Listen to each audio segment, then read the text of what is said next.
முல்லைத்தீவு துணுக்காய் பிரதேசத்தில் உள்ள காணியொன்றில் தமிழீழ விடுதலை புலிகளால் சித்திரவதைக்குள்ளாகி புதைக்கப்பட்ட 4000 பேரின் உடல்கள் இருப்பதாக கூறி குறித்த பகுதிக்கு விஜயம் செய்த அருண் சித்தார்த் பொதுமக்களால் பகிரங்கமாக வெளியேற்றப்பட்டுள்ளார். யாழ் சிவில் சமூகம் என்ற பெயரில் பதியப்படாத அமைப்பை அருண் சித்தார்த் இயக்கி வருவதாகவும் தமிழ் தேசியத்திற்கு எதிராக செயற்பாடுகளை அவர் முன்னெடுப்பதாகவும் தொடர் குற்றச்சாட்டுகள் முன்வைக்கப்பட்டதாக செய்திகள் வெளியாகியுள்ளன. இவ்வாறான நோக்கில் செம்மணி புதைகுழி விவகாரத்தை திசை திருப்ப போலியான குற்றச்சாட்டோடு துணுக்காய் பகுதிக்கு சென்ற அவர் தற்போது பொதுமக்களால் விரட்டியடிக்கப்பட்டதாக கூறப்படுகிறது. இவ்வாறு சித்திரவதைக்குள்ளானவர்களின் உடற்கூறுகள் அங்கு காணப்படுவதாகவும் அதனை துப்புரவு செய்ய வந்திருப்பதாகவும் அவர் கூறியுள்ளார். அவ்வாறு சென்ற அருண் சித்தார்த்தை பிரதேச மக்கள் 4000 சடலங்கள் இங்கு காணப்படுவதாக இருந்தால் முதலில் கிராம சேவகருக்கு அறிவித்து போலீஸ் முறைப்பாட்டை பதிவு செய்திருக்க வேண்டும் என்றும் அவர்கள் கூறியதாக தெரிவிக்கப்பட்டுள்ளது.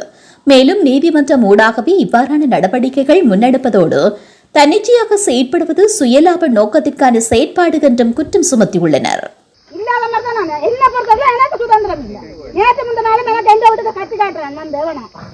நான் என்ஜாய் நம்ம சொல்றதா இல்ல மச்சா நம்ம சொல்றதா? ஆனா தைரியமான ஒரு பொம்பளை மாதிரி நான் ரோட்ல நடமாடி கொண்டிருக்கிறேன். அவ்வளவுதான் சரி. நீங்கள் இதுல 4000 புதைச்சேன்னு சொன்னா பொழுக்க கொண்டு வந்திருக்கலாம், ஜிஎஸ் கிட்ட போயிருக்கலாம், இந்த பக்கத்துல இருக்கு ஏஜிஎஸ். இவ்வளவு நாடி வந்துருக்கலாம். நீங்க ஏன் அப்படி வரல? ஏன் அப்படி வரல? நீங்கள் தமிழனை அவமானப்படுத்தணும். எதிரியா இருந்தாலும் சொல்லி இறுதி சாப்பாடு கொடுக்குற விரோதியா இந்த எதிரியா இருந்தாலும் வீடு வந்தா வாங்க இரும்ப சாப்பிடுங்க அந்த பண்பாட்டோட இங்க இன்னும் இருக்கிறீங்க. அந்த மனிதன் இங்க இன்னும் சாகுது, அது இங்க இருக்கு. உங்களோட இடத்துல பக்கத்து வீட்டுல இருக்கின்ற தெரியாம இருக்கு யாழ்ப்பாணத்துல. இங்க அப்படி இல்லை. கடைசி கட்டத்துல இயக்கம் பிடிச்சு கொண்டு போய் தான் காயப்பட்டு சண்டையில கிழிச்சு போட்டு விட்டவங்க. ஆனா நாங்க இயக்கம் பிடிச்சவங்க எல்லாம் கொண்ட யுத்தத்துல சேர்த்தவங்க எல்லாம் சண்டையில அடிபட விட்டவங்க எல்லாம் காயப்பட்டு நான் சொந்த தான் இருக்காங்க.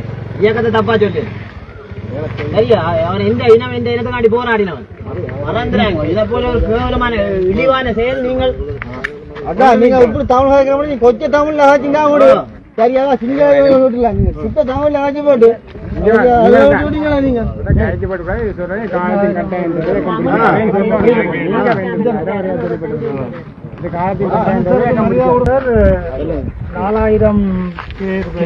அப்பாவை தேடி வந்திருக்கிறான்.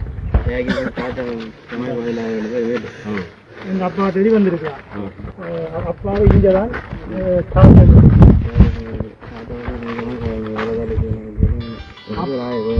அப்பாவோட சேர்த்து 4000 பேரை தாக்குறதுன்னு சொல்லி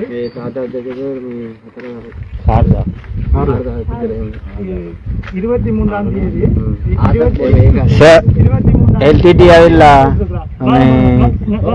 சொல்றது அவருக்கு 4000 பேரை தாக்குறான். அதுக்கு வந்து முந்த நாள் வந்து பாத்துட்டு போயிருக்கிறா. இது வரைக்கும் மல்லாய் பொழுது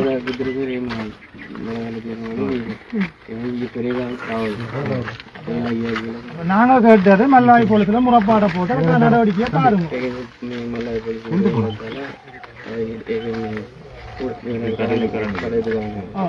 முந்த நாள் வந்து பாத்துட்டு போயிருக்கிறா. இது வரைக்கும் முறைப்பாடு போடையில திருப்பியும் வந்து பாக்குறாங்கன்னா பக்கத்துல மக்கள் இருக்குது சூழல் போயிட்டு 4000 இங்க வந்து பாக்குறது மீடியாவில் போடுறது 4000 பேரை தாக்குறது இது ஒரு சித்திரம். சரியா சொல்றாங்க. சரியா சொல்லு. மக்கள் வந்து வீதியில இருக்கிறதுக்குள்ள 4000 பேர் நடவடிக்கை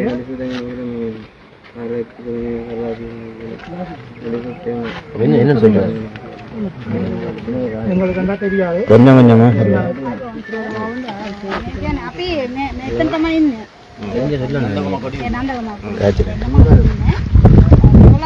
ලගියා කියලා ජනමානසෙ ලබන්න අපි මෙයාගේ වීඩියෝ දැනුවත් දරවා අපි මෙයා කියනවා මෙතන මේක LTT ගේ මොනවද බදමුගාම්මට ඔව් එහෙම තමයි කියනවා මෙයා අනිත් එක 4000 ගාන මෙතන තියෙනවලු මෙතන වලදාලා තියෙනවලු කට්ටිය එහෙනම් මේගොල්ලන් එම එතන ජීවත් ඉන්නවා ඒජෝවිස් ළඟ ඉන්නවා සර්ලා ඉන්නවා එතන පොලිසිය ඉන්නවා මොකොත් කරන්නේ නැතුව මේගොල්ලන් තනියෙන් ආවිලා වීඩියෝ කරගෙන මෙතන මේ ගේට් එක මේ අර වීස්ටෝක්නේ එක ඒක ඔක්කොම වීඩියෝ කරගෙන ඒක දාලා මේගොල්ලන්ගේ මීඩියාට දීලා තියෙනවා. තුනකයි වල මේම මිනිස්සුන්ට පෙන්නන්න. ඔක්කොටම පෙන්නලා තියෙනවා. ඉතින් ලෝක පුරාම ඒක දැනුණා. දැන් අපි බලනවා නම් ඒක ඔක්කොටම ගින්නේ සර්. මොනවද ගියා. දැන් අපිට බයයිනේ මෙතන මේගොල්ලෝ ආවිලා මේම කරලා මේ මොකම කරලා අපි ලකුත් ගන්නවා නෑ මොකුත් ගන්නවා අපි ගින් යනවා මම තනියෙන් ඉන්නේ ඒවත් මම ගින් යනවා බය නැතුව. අනිත් එක මේගොල්ලෝ ආවිලා මේම බොරු කියවගෙන මේ මෙතන යනවා නම් සර් මම කියනවා එහෙනම් මේගොල්ලෝ ආවිලා මේ මෙතන ගත්තොත් එනවනම් පොලිස් එක කටු අරගෙන එනවා ඒක දැනුම් දීමක් කරලා තමයි එන්න ඕනේ. ඔව් ඒක සර්ලට එහෙම කරලා මේගොල්ලෝ ආවොත් සර්ලත් ආවිලා දැරි සර්ලත් ආවිලා ඉන්නවා කියලා අපි ටිකක් බලාගෙන පුළුවන්. මේගොල්ලෝ තනියෙන් ආවිලා කරදාද මොනවද දවස් තුනට ඉස්සර ආවිලා අරගෙන ගිහින් තියෙනවා. ආයේ මේ ආදත් තව ළඟට ආවිලා තියෙනවා. එහෙම ආදත් ආවිලා මේ කාර් එක ආවිලා මෙතන නවතලා මේ ඒගොල්ලන්ගේ පාඩුවෙන් අරගෙන ගිහින් මීඩියා වලට දානවා. අයියා මම ඕන නැති වැඩ කරන්නේ. මෙතන මමත් ආරාධනේ මොනවද ගුණස්ථාපන අර මේ ඔක්කොම ඉඳලා තමයි ආයිලා තියෙන්නේ. LTT සංවිධානයේ ඉතියා මම LTT එක නා තමයි. එහෙම ආවා. නමුත් අපිට දන්නේ මටම දන්නේ මේක මෙතන මොනවද කියලා. අපේ ගෙදර උයිලම්කොළම. මෙතන මම අපේ කැමක මේ උයිලම්කොළම මතන ගණදෙන් කෝවිලක් දෙන්න. එතන තමයි මාඩ ජයරාජර්නවල එතන ඉඳලා තමයි මෙතන ගිහින් ඔක්කොම ආවා. අපිට දන්නේ මෙතන ඒව එකක් තියෙනවා කියලා. මෙයා විලා මේ කරනවා නම් හරි තාත්තනේ තියෙනවා ඒ දුක කාටද අපිට ලොකු ගොඩාක් කටිය දීලා තියෙනවනේ සර්. ඒ අමාරු කාටද තියෙනවා ඇති. ඒක ඒ විදියට හරි විදියට එන්න තිබුණා නේ සර්ලාට කියලා පොලිසියට එයාලට කියන්නම් ඒක. ඒ වගේ දෙයක් වෙන්නේ නැහැ එතකොට. ඔව්. ඒගොල්ලෝ තමයි අපිට ආරක්ෂා දෙන්න ඕනේ. මේගොල්ලෝ ඉතින් ආයෙත් ගිහින් මේගොල්ලන් කතා කරා දෙන්නතිව මේ ආවිලට ඩක් ගාලා ඒතර මීඩියාට දෙනකොට කිව්වා අපේ ළමයි මෙතන ඉඳලා එයාට ඕන නැති වචනවල් කිව්වලු. මීඩියාට කියනකොට කියනවා මම ආවිලා මේගොල්ලෝ අනකොට මොකුත් කිව්ව නෑ මේ ඉන්න ඕගොල්ලෝ නවත්තන්න කියලා ඔවම කතා කරලා තමයි තියෙන්නේ. මීඩියාට අනිත් කට්ටියව අයි නිකන් අපේ මේ එතන මේ ළමයි බය වෙලා තමයි ආරක්ෂාට මේ මොනවද මෙතන මේ මොනවද තියෙනවලු අංගල තියෙනවලු අල බලාක්ලා දාලා මින් දාලා තියෙනවලු කියලා බය වෙලා තමයි මේ ඔක්කොම ඉන්නේ දැන්. சாருக்கு சொல்லுங்க அப்பாவை தாட்டுறதுக்கு தேடி பார்க்கத்தான் மேடம் அதுக்கு எங்களுக்கு பிரச்சனை இல்லை. 4000 பேர் இருந்தாலும் යාගේ තාත්තා මේක ඇතුළේ තමයි වලාලා දාලා තියෙනවා නේ. ඊයා පොయ్యాර නේ ගත්තද? ඔයලා ගත්තද? මට තුනක් එම තමයි. ඒකෙන් අවුලක්. ඔව් ඒක කරගන්න අනිවාර්යෙන් දෙන්න ඕන. එහෙමනම් වලා කොතන තියෙනවද කියලා අන්න මේ ඔක්කොම දෙන වලා. ඒක අපි මේල් පොඩ පොඩි වලින් කරලා ඒ දවසට වලට කියන්න. ඔව් සර්. එතකොට හරිනේ. හරි. ඔයාලට තේරෙන්නේ නැහැ මම කියපුවා.